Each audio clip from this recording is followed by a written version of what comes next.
Hello, and welcome to the webinar launch of Shaping Social Work Identity and All-Ireland Study. I'm Carolyn Ewart, your chair for the next hour, and I'm delighted to be joined on the panel this morning by Patricia Higgins, Anya McGurk, and Aoife Sweeney. Can I ask you to introduce yourselves, please? Patricia, starting with you. Hello everyone, my name is Patricia Higgins and I'm the Interim Chief Executive with the Northern Ireland Social Care Council. Hello everybody, I'm Anya McGurk. I'm the Chair of the Irish Association of Social Workers. Hello everyone, my name is Aoife Sweeney. I am Deputy Registrar with Carew. Thank you everyone, and we should just say, although Aoife is appearing with the name Patricia on her slide, she's not in fact Patricia, she's Aoife, so bear with us on that. Thank you, it's lovely to have you all here this afternoon. So some housekeeping for us all. I'm sure by now we're all familiar with this format, online learning and webinars and Zoom meetings, but just a reminder that all attendees are with us in listen-only mode for the duration of the webinar. We will have a question and answer session after all of our presenters have spoken, so please use the chat function and send through your questions, your thoughts, any reflections you have, and one of our very able behind the scenes team will pick them up and make sure they're included in our discussion at the end. You're going to hear from three speakers, a little bit more from me on what we did and what we found, and then we're going to move on to Patricia and then to Anya, and Aoife is going to join us then for the Q&A session. You should also have received by email a copy of the report, but in case you don't have access to it, you will find it in the handouts box so that you can refer to it throughout. You'll also find some information in the handout section on the partners who've been involved in this project. Next slide, please.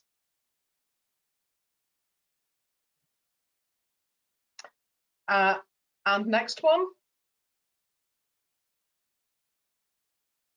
Okay, and next one again, please. So this project has been all about collaboration and partnership. And I think it's fair to say, I hope we'll hear this from our panelists as the conversation develops, but I think a genuine respect for each other and for our different roles as regulators and professional associations. Each of us probably have developed very good relationships individually over the years, but this project has really strengthened those relationships on an all-Ireland basis. And I think when we began this project, when we were at a time facing Brexit and all the implications of that, it was really important to all of us to have a strong relationship based on shared values and ideals and a joint commitment to building the profession outside of any imposed borders.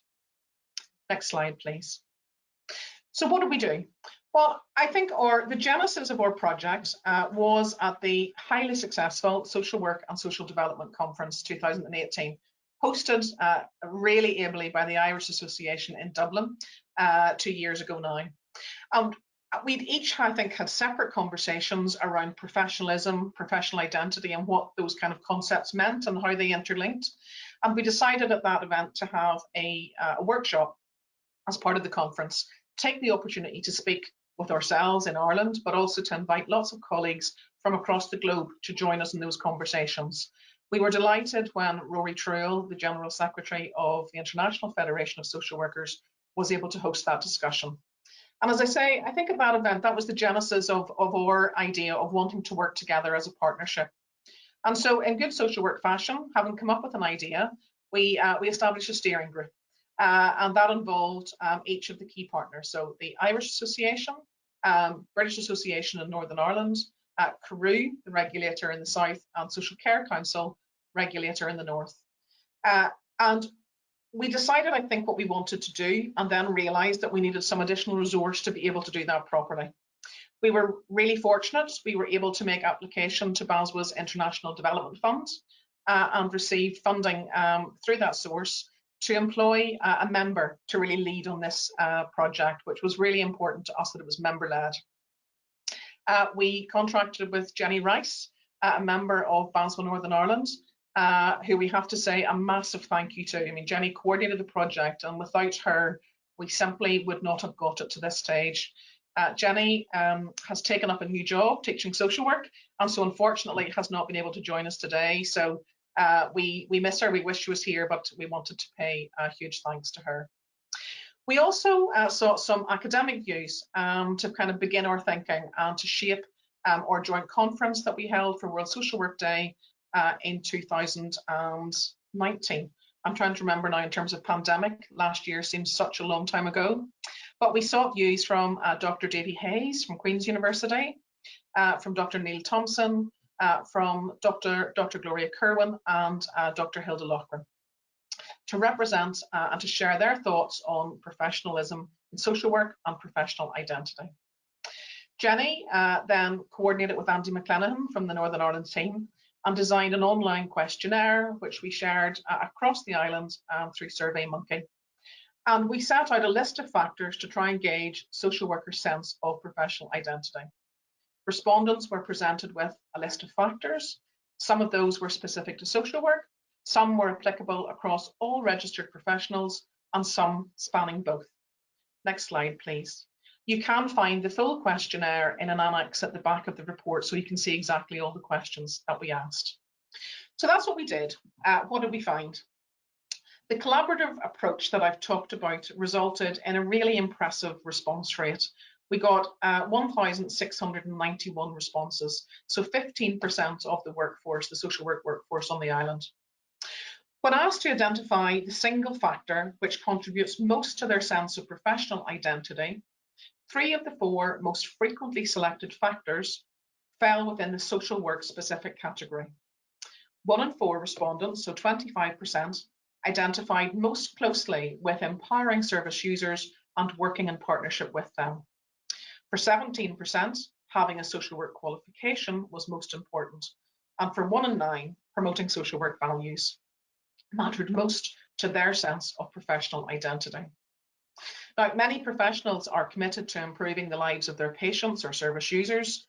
However, what this research demonstrates is the centrality of social workers' dedication to working collaboratively with their service users to empower and facilitate them to make changes to improve their circumstances. Next slide, please. The survey identified bureaucracy, workload pressure, insufficient time to spend in direct engagement with service users, and the media portrayal of social workers as the factors most significant in negatively impacting social workers' sense of professional identity. I think it's really important for us to note that the first 3 factors there are within the control of the profession to address. So I think it gives us cause to be really optimistic about the future. Although important to say that decisive leadership is required to deliver meaningful change. Next slide, please. The research also highlights social workers in Northern Ireland are more likely than their counterparts in the Republic of Ireland to primarily consider themselves employees rather than members of a regulated profession. And that's given us real pause for reflection. Perhaps unsurprisingly, members of a professional association are most likely to identify as members of a regulated profession. 55% of BASVA Northern Ireland members and 58% of the Irish Association members fall into this category. Just over half of our respondents, so 53%, identify more closely with non-social workers they work alongside, whereas 47% identify most closely with social workers outside their area of practice. It was welcome to find that 71% of respondents are satisfied in their role as a social worker.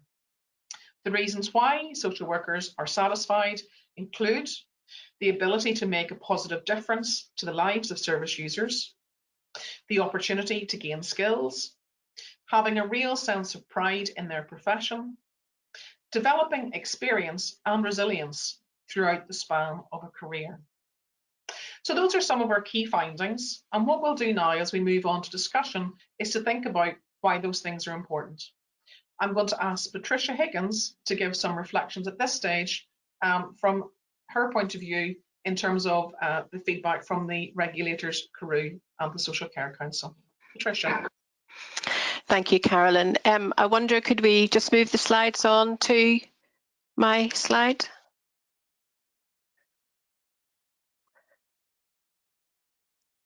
Okay, we're not managing to do that. That's fine. I only have one and I have some points. Here we go. Next slide, please. Lovely, that's it. Thanks, Carolyn. And just before I start to give some reflections, I just want to acknowledge with everybody the unique partnership working that this was. It really was quite a unique partnership coming together, the professional bodies, the regulators, not just North and South, but together across the island of Ireland, and we were delighted to be part of it. And I'm really pleased that Aoife is with us today. I'm doing the input, but I'm speaking on behalf of both of us, and these are the reflections that we've agreed from the regulators. So I was just going to cover 4 points really today: understanding what shapes professional identity, the role of the regulator as a validator of professional identity, why does it matter, and what I've called duality of influence. So as Carolyn said, she posed us a question: why does it matter? And I suppose as regulators and professional bodies, we were interested, and we've been having these conversations, I think, separately and together, in what helps to shape the professional identity of social work, and the role our respective organisations play in that process. And why does it matter? Well, I suppose for some time we've been interested in how we can support a strong profession of social work, a profession that has a collective sense of identity and one that can consistently and effectively represent its interests. So we needed to understand how the profession saw itself before we could do that. And as you can see from the research that Carolyn has presented, there are many factors which shape a profession's identity. And the findings in this research chime with research from other health professions. And it is interesting, whether it's a healthcare professional or a social work professional, the primary factor for all is working with service users or patients, the reasons why we came into the profession in the first place.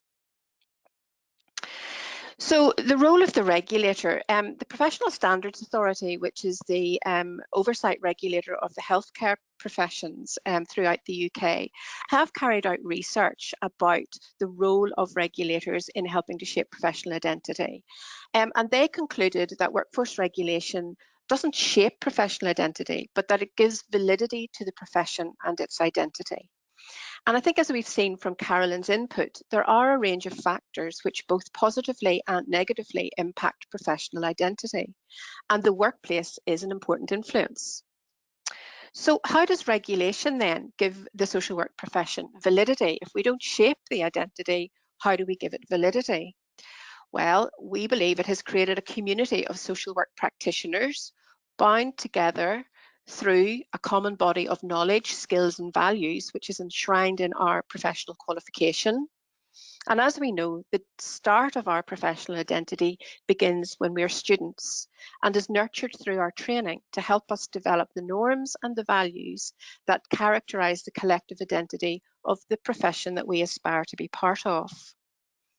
We also give it validity through the legal protection of the title of social worker, which means that no one else can call themselves a social worker except those of us who've earned it. And finally, through the standards we adhere to, which define the role of social work. So why does it matter? I said at the start that understanding our collective sense of professional identity is important, so that as a profession we can consistently and effectively represent our interests. But it's also important in representing the interests of the people we work with, and as a profession taking a collective view on issues that matter to them. Now, one of the hallmarks of any profession is a commitment to developing our knowledge and expertise, keeping up to date with research, with evidence-based practice and knowledge. And an active commitment to CPD and engagement with our peers helps us to build this strong social work community. In terms of the factors and the questions that we asked, we did ask a question about CPD, and we asked about being committed to continuous professional development. And while it didn't rank in the top 5 of the factors, the most frequently chosen, it did rank as number 7 in the list, and 68% of respondents considered CPD to be relevant to helping to inform their professional identity. And that's a really welcome response, certainly from the Social Care Council. And to us, that's demonstrating that social workers value their continuous professional development in supporting them as confident and empowered practitioners with an enhanced sense of their own professional identity. As workforce regulators, both the Social Care Council and CARU then have described us as validators of professional identity, providing that regulatory framework of education, practice standards, protection of title, all which help to shape our profession.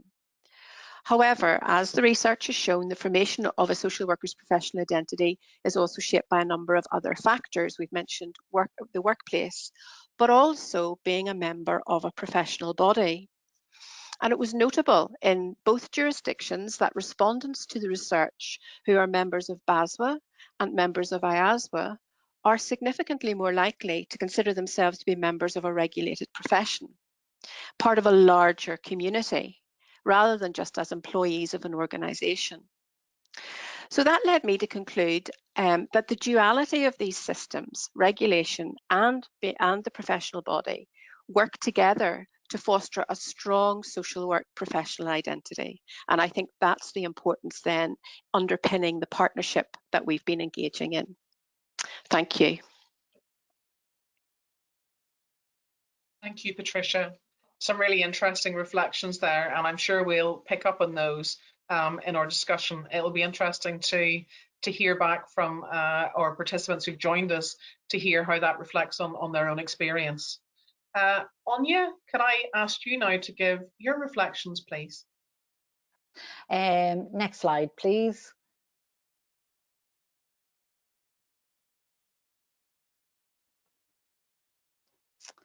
Okay, and the next one. So why does it matter? And these are, I am speaking on behalf of the two professional bodies here, both the Irish Association of Social Workers and BASWA Northern Ireland. So why does it matter? So we were very pleased to see that our survey revealed that the relationship-centred, value-based factors which contribute to social work, that they contribute to social worker identity. That was really, really pleasing. So the positive impacts that we found on professional identity were values, service user, partnership was mentioned, empowerment of service users, facilitating life improvements. They were the kind of comments that people made. And then a social work qualification was very important to people, and also having professional standards. So they're the positive impacts on our professional identity. But the negative impacts were very clear, and they were bureaucracy, workload pressure, and insufficient time to spend with service users. So that's where it really became clear that that relationship-centered work, dealing with the client, is what's really important to us. Next slide, please. This report highlights, slight delay there. This report highlights a couple of comments that show us what is important to us and also what frustrates our work. So what we were thinking about is really what makes us think, what makes us tick.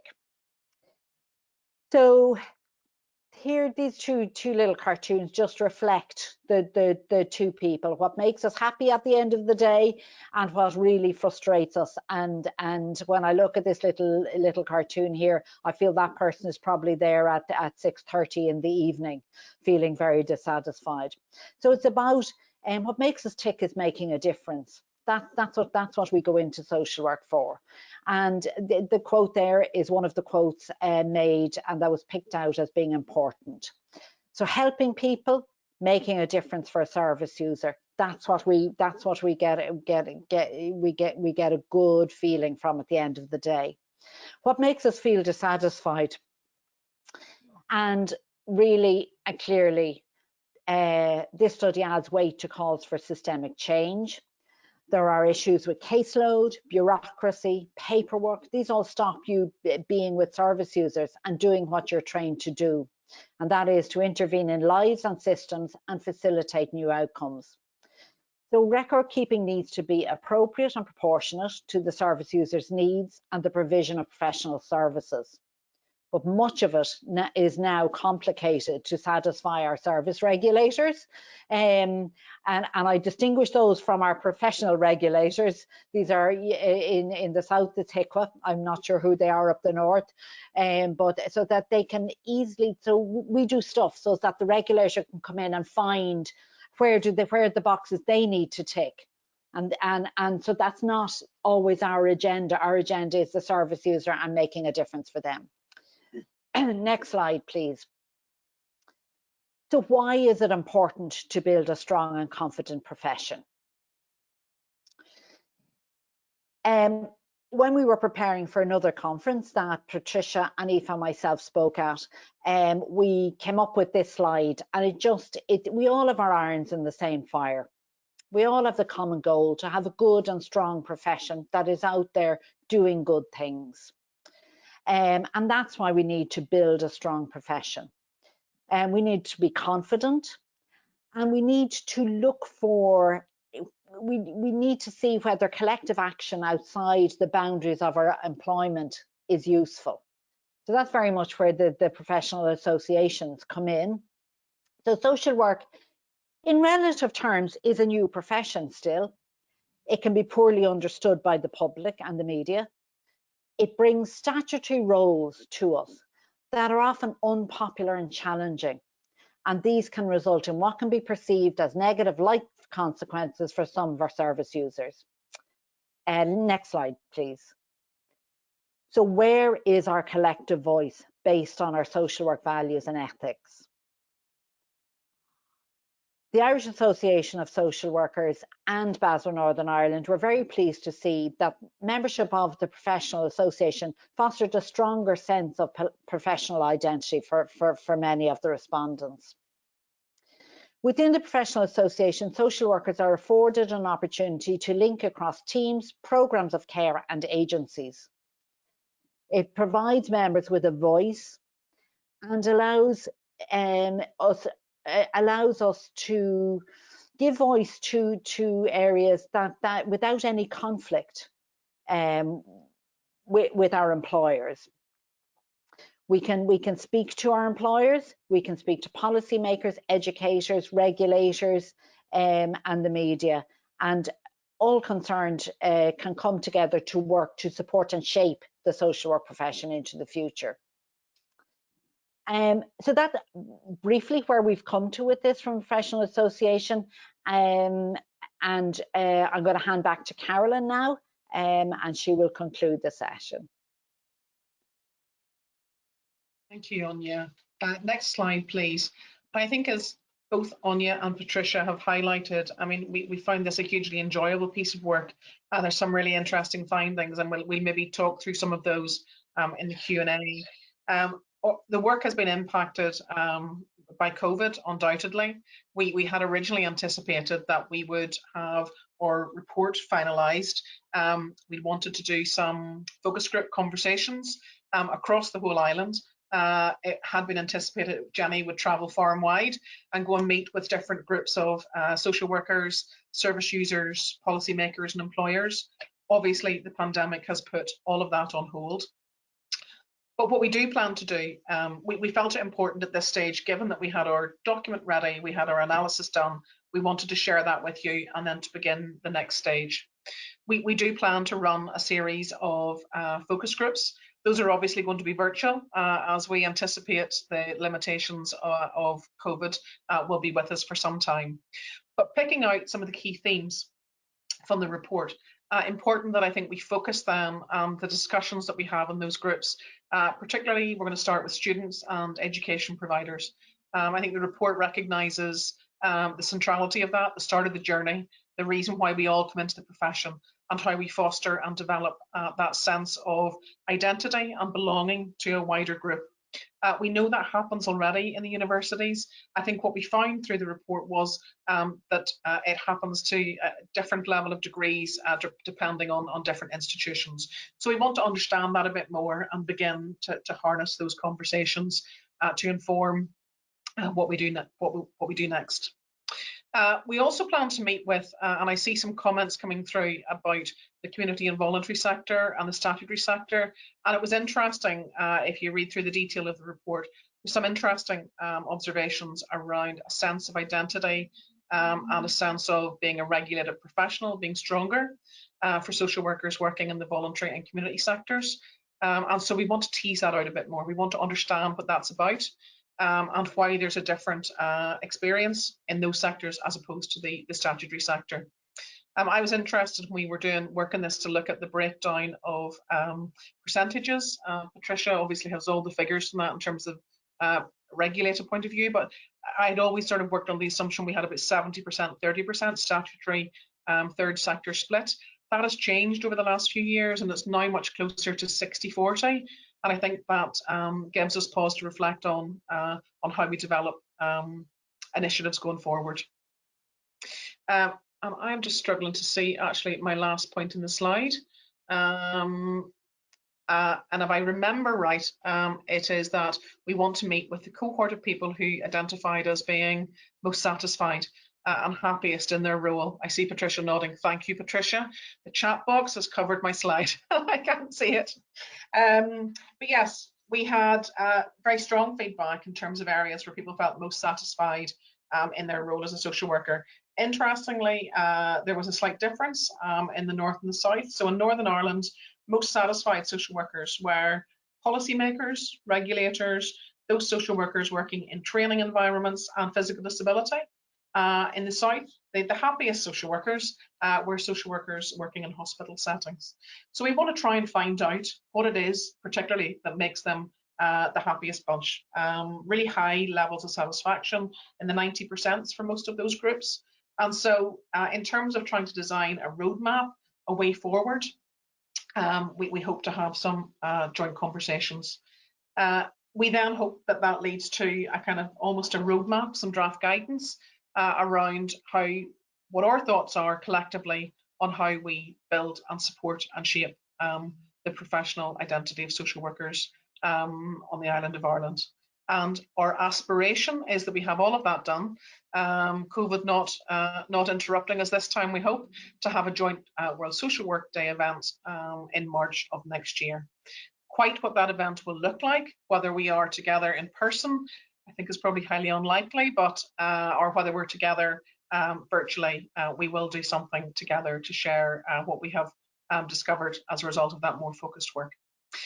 There's an opportunity for all of you who are joining us today to get involved in that next stage of the work. So if anyone wants to take part in that, please get in touch.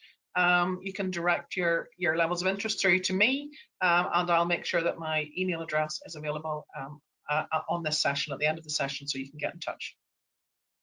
So that is all that we're going to present to you today. And what we would like to do now is to move to the question and answer session. So if we could have the next slide, please. And I'll just look at some of the questions that you've been busy sending in as we've been talking.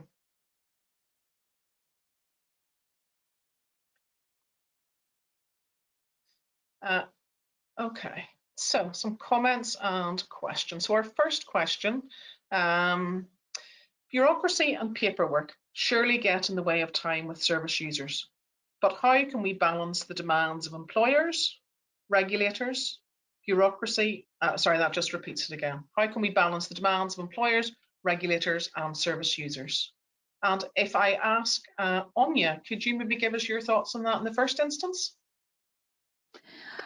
Yeah, bureaucracy is the death knell of sometimes of getting something done, and it's a massive balance. And so how we need to make sure, as services have expanded, in my experience, the bureaucracy has expanded with them, including regulation. And regulation is good, but it brings with it a lot of boxes to tick, to make sure that when the regulator walks in, the regulator can see this is a service regulator I speak about, but that you have everything done.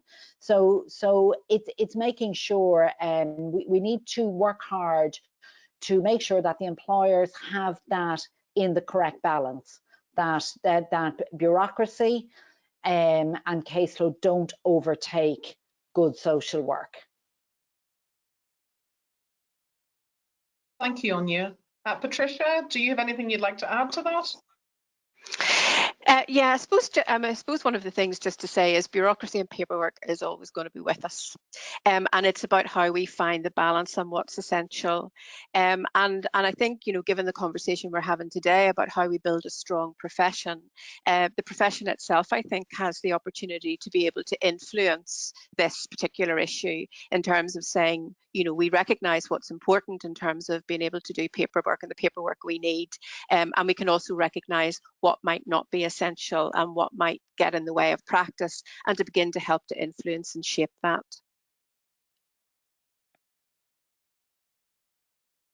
Thanks, Patricia. Aoife, is there anything you'd like to say in relation to that? No, I suppose as a regulator, we are quite mindful of the burden on practitioners, especially with regard to continuing professional development. And we are very mindful of that in how we design and evolve our model of continuing professional development. That's the main post-registration piece of bureaucracy, I suppose, from our perspective as a regulator. So that's something that we are very mindful of and try to minimize that burden and try within our CPD model to ensure that practitioners can use whatever they're using for their employers or their professional bodies to satisfy our requirements as well.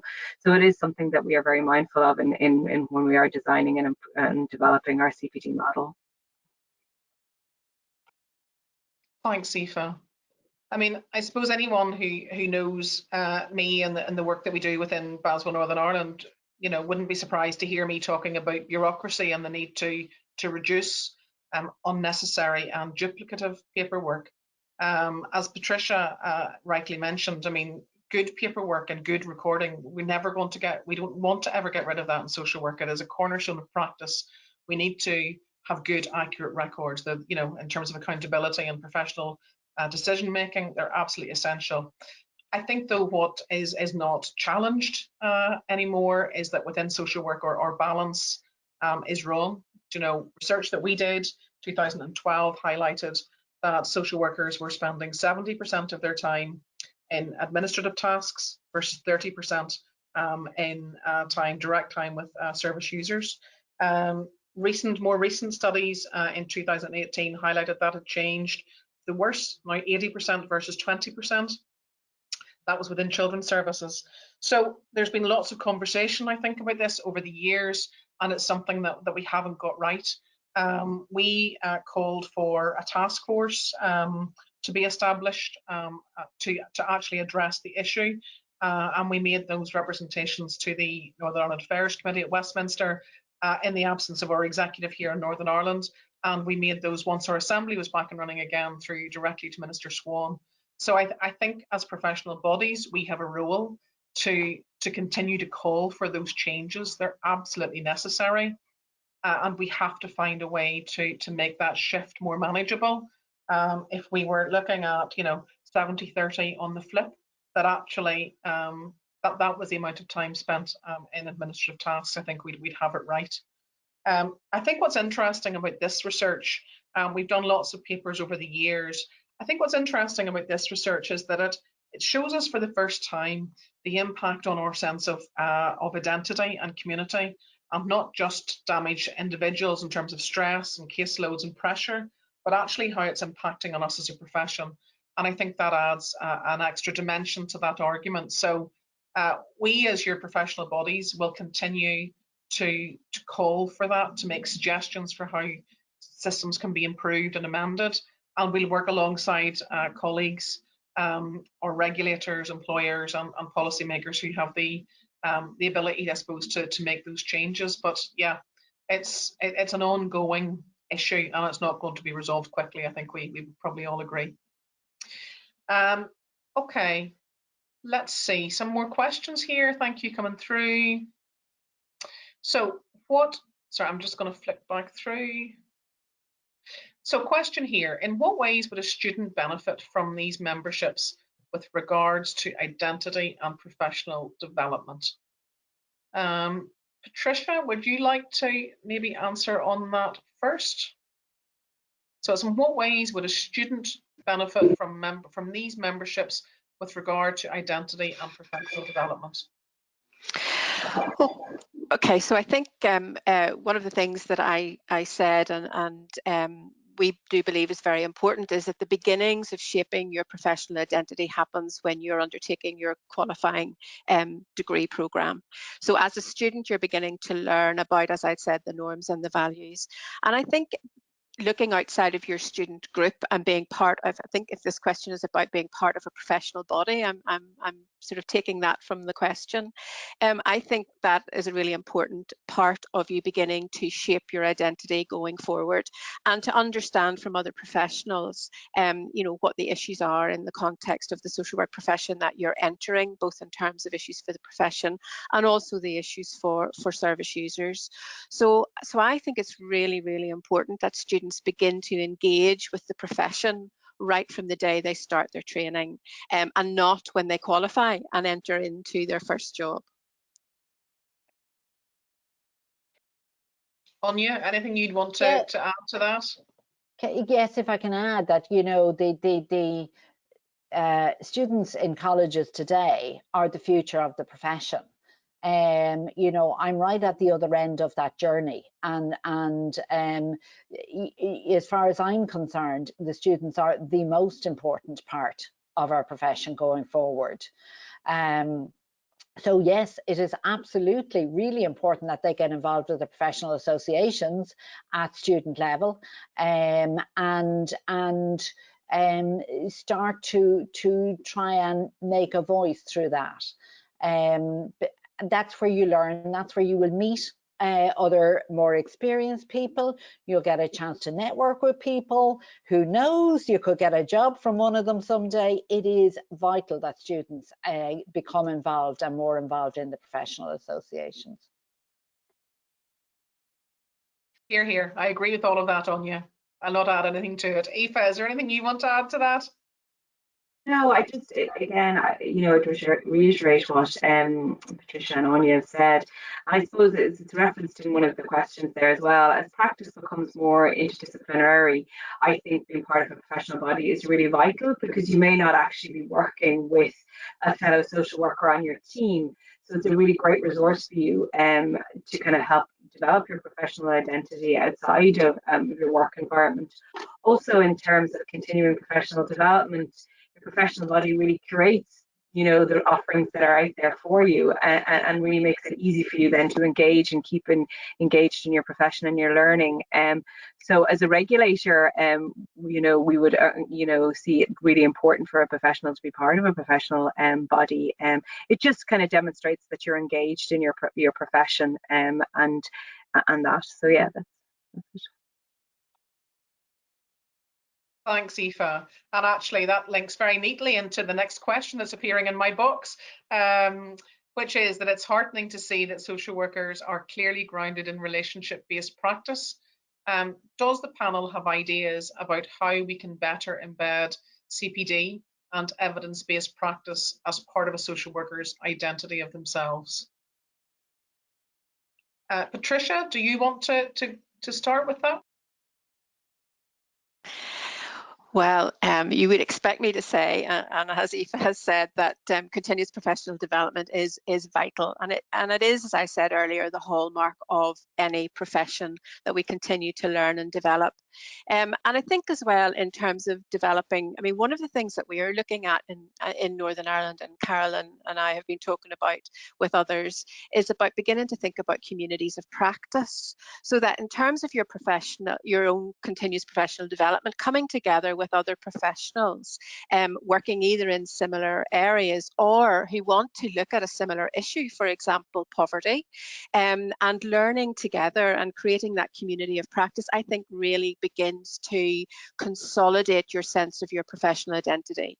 In Northern Ireland, we have been over the last year working together, Carolyn and I, in a social work leadership network, which is bringing together all of the social work leaders. And that group is very keen to begin to look at developing communities of practice with practitioners, so that we begin to learn and develop together. So I think coming together as a community and learning together around particular particular issues is really important and vital as a professional social worker. Thanks, Patricia.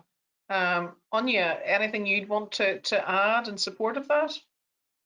Yeah, I suppose it's just to say that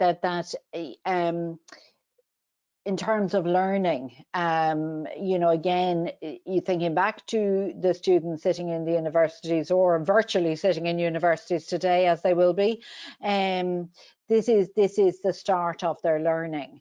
And you know, the day you pass your driving test is when you really start to learn to drive. So the day you step out as a social worker with your qualification is the day you start to learn. And you learn, you learn hugely through CPD. You learn hugely through engagement with your client group, and you learn from your colleagues. So it's multifaceted from my point of view. I don't think progression doesn't happen without all of those arms of people teaching you as you go along. And therefore, I would say that, you know, the continuing professional development of the individual social worker is hugely important and never stops. Absolutely, Anya, and you know, I'll make an unashamed plug here in terms of our committee. We often say to people when we're out visiting teams, and when we used to visit teams, we're now virtually visiting teams, that actually involvement in your professional body is a really key way to actually continue to develop professionally and to have those conversations with peers from a whole broad spectrum of professional backgrounds across, you know, criminal justice, children's services, mental health, adult services, the whole spectrum of social work is a really great opportunity. My shameless plug bit is that BASMA Northern Ireland are currently seeking nominations through election for committee members. It's a brilliant way to get involved in professional development. We particularly want a student member. We have a student vacancy and 2 other vacancies. So anyone who's listening from Northern Ireland, please visit our website and consider getting very actively involved in your professional body. Okay, that's my shameless plug over. I'll go back to asking some questions that have come through from members or from our participants. What should the role of people who use social work services in the formation and development of social work identity be? Interesting question. Anya, do you want to lead off with that one? Yeah, I think it is really important, and it has become more important over more recent years, that the service user voice shapes what we do for them, because after all, we provide services for them. So yeah, I think in terms of social work training and CPD and conferences and courses and all of those things, that it is really important that it is properly informed by the voice of the service user. And because I find that for me, it's always the really nicely challenging piece of a conference is when the service user walks into the room, and when you strip away a lot of the jargon and some of the things that we bring with us as professionals, but you strip all of those away, and then it's the person, and you're looking at the person and who they are, and you're meeting them right there, which is what social work does, is meeting people right at where they're coming from. It's not where we're coming from, it's where the person is coming from. And I think we need to constantly remind ourselves of that, that's why we do it. That's why we're social workers. Yes, really interesting, Anya. And I'm thinking back as you're speaking there at the event we did in Dundalk for World Social Work Day, when we sort of began to have these conversations with our members, and we invited Dave Milliken along to host a really interesting workshop for us from a service user's point of view. And his controversial take was, you shouldn't be professional as social workers. You shouldn't be professional. Stay away from it. Don't go there. And actually, in the conversation that ensued with that, what he meant by that was don't become elitist, don't become separate, don't hide away and see yourself as something other than.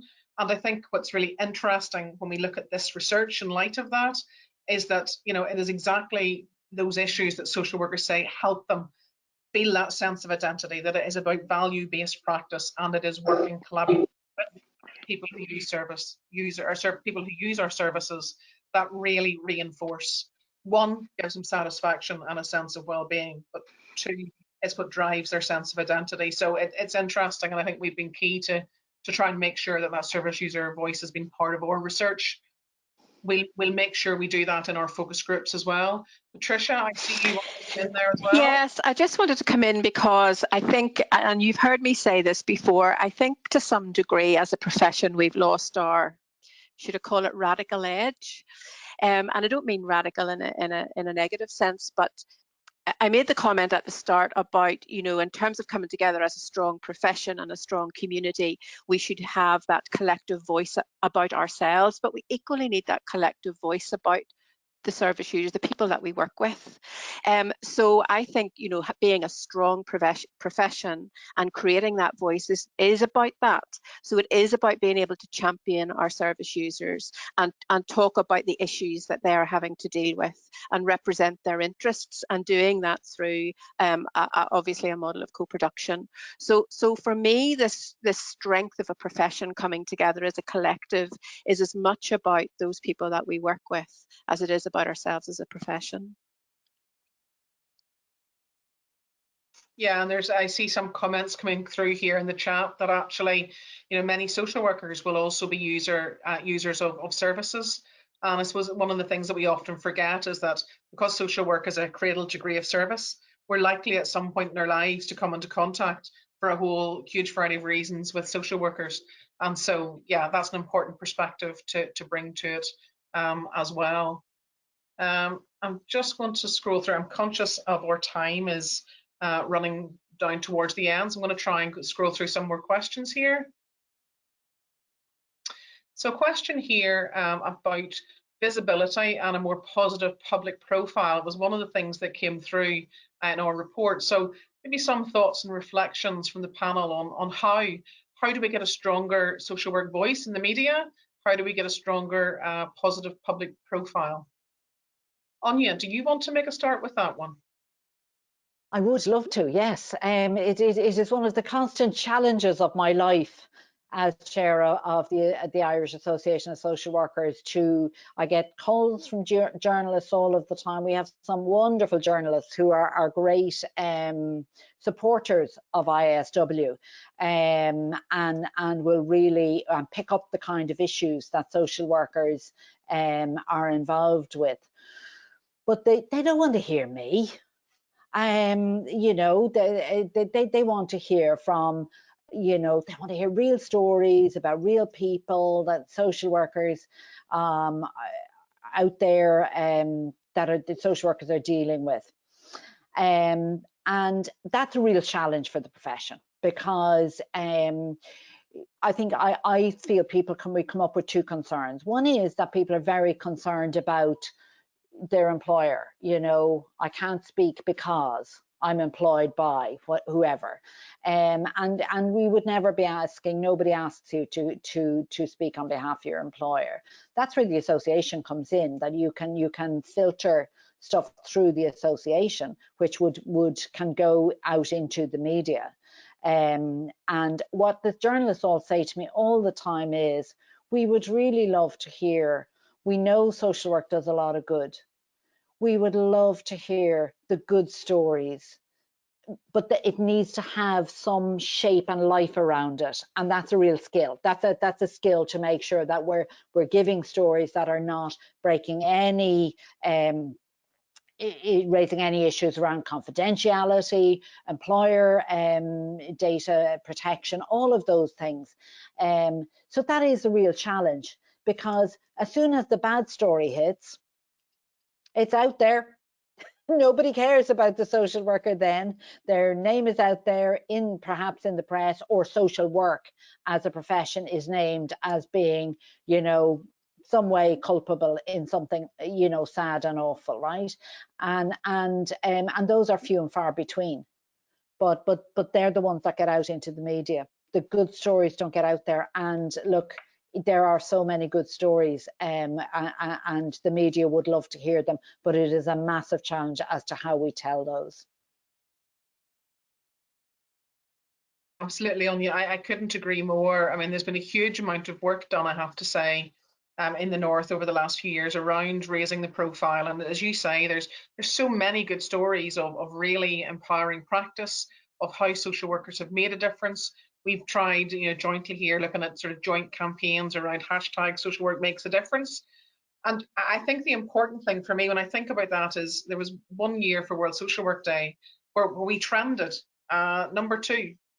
Hashtag social work makes a difference across the whole of the UK. And it's because we all work together and all of us use the same hashtag, we all use the same message. But the challenge remains for us as well. As you know, Anya, you and I are frequently contacted, you say, by the media wanting stories. They want a social worker and they want a service user. And until we can get lots of the people who are listening to this webinar today to be involved, I think, in telling those stories, telling their story, but that requires, you know, real support. It's a scary thing speaking to the media. It's not something we're trained for in social work. In fact, when you're employed, you're actively encouraged from ever getting involved with anything to do with the media.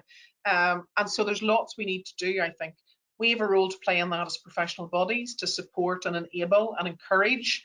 But I think equally there's a role for employers, for regulators, for policymakers, for everyone to work together to make that a part of practice, that actually being an ambassador for the profession will involve speaking to other colleagues in your multidisciplinary teams about who social workers are and what they do, but that might equally involve, not for everyone, but for those who feel confident and able to do it, to be involved in speaking publicly about social work and the difference that it makes. So yeah, there's real opportunity though there, with some stars of great people who could easily, with support, I think, and permission, be able to really tell those stories. Aoife, anything you'd want to add to that? Right. No, I mean, as I say, you know, as a multi-professional regulator, we have a slightly different role from the Social Care Council in the North. We don't have that workforce development element of it. So from our perspective, what we can do is really deal with those that bring the profession into disrepute and deal with them through our fitness to practice so that they don't impact on the rest of the profession. So we're quite limited in our scope of what we can do in terms of that. Also through our continuing professional development, we're certainly looking at that, at how we can give more guidance around the practice of the profession. So hopefully raising the standard in that regard. But we're a slightly different regulator from our colleagues in the Northern Ireland Social Care Council. So. Thanks, Aoife. Patricia, as Aoife says, slightly different position in the North, although still slightly difficult for you, but any reflections on that? Yes, so making the profession more visible, Carolyn, we've been working away at that as much as we can. And it isn't all about the media either, although that is an important aspect of it. It is about how we tell the story of social work and how we help people to understand what social work means. The two things that we're not good at as professional social workers is A, explaining what we do, and B, most importantly, celebrating what we do. And that's what we need to get a bit better at, I think. And you know that we are constantly looking for those stories, and we do have an ambassador scheme. We have some brilliant social workers who are social work ambassadors as part of the Social Care Council's ambassador scheme, in talking, and particularly that's about support, encouraging others to come into, and young people to come into the profession of social work. So we do have that. We just have to keep working hard at it. And it is important that we're able to tell those stories about, because that's how people engage then and understand what it is we do. So we will keep plugging away at it. Just to say, if there is anybody out there, social workers in Northern Ireland who would like to engage with us around developing some communications, we'd be delighted to hear from you. And also, within the next week or so, there will be a radio ad campaign running about a career in social work to run alongside the UCAS application. So you will hear good news messages about social work running, particularly on the radio over the coming weeks. Thank you, Patricia, and great to get a plug in there as well. Well, anyone who wishes to get involved, please, we'll all be keen to help and support, won't we? I can't just let you have the plugs here, Carolyn, now. No, go for it, that's okay. And I think probably just glancing at the time, probably our last question, a question through, did your study uncover any findings about the impact of interprofessional practice on social work identity? So whether social worker titles, for example, should be more specific in order to improve professional identity. So yeah, some thoughts around multidisciplinary teams and social work title. Anya, do you want to maybe respond?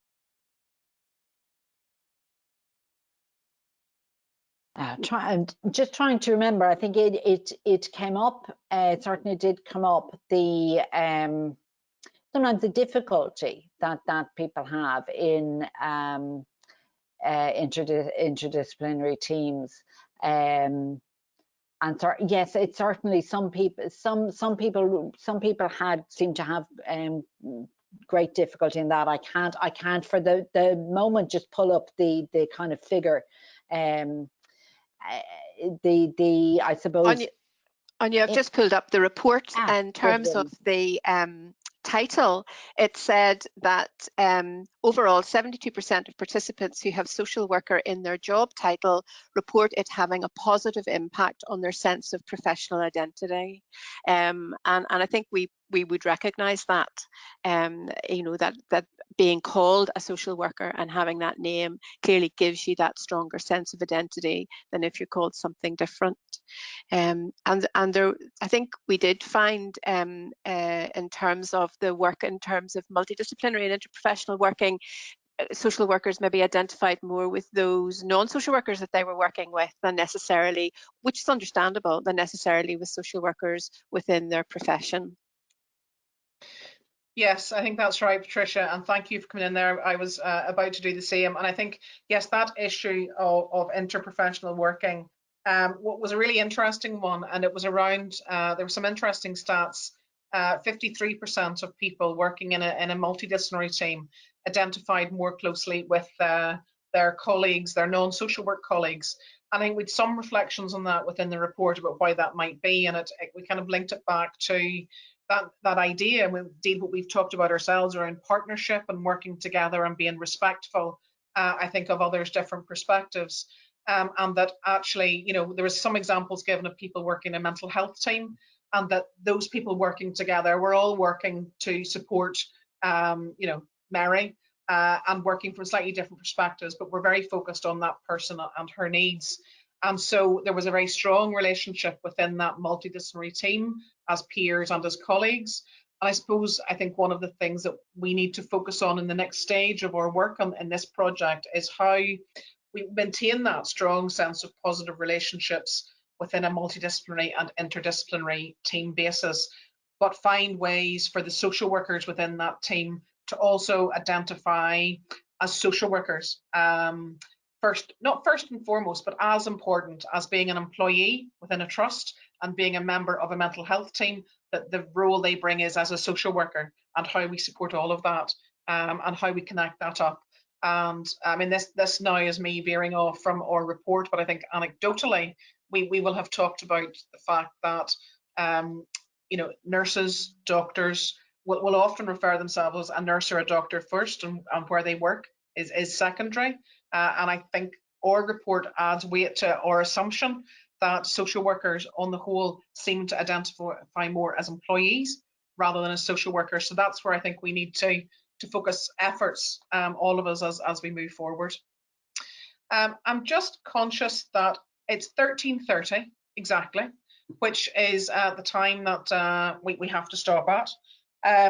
I'll call our question and answer session to a close. Thank you to Patricia, to Anya, and to Aoife.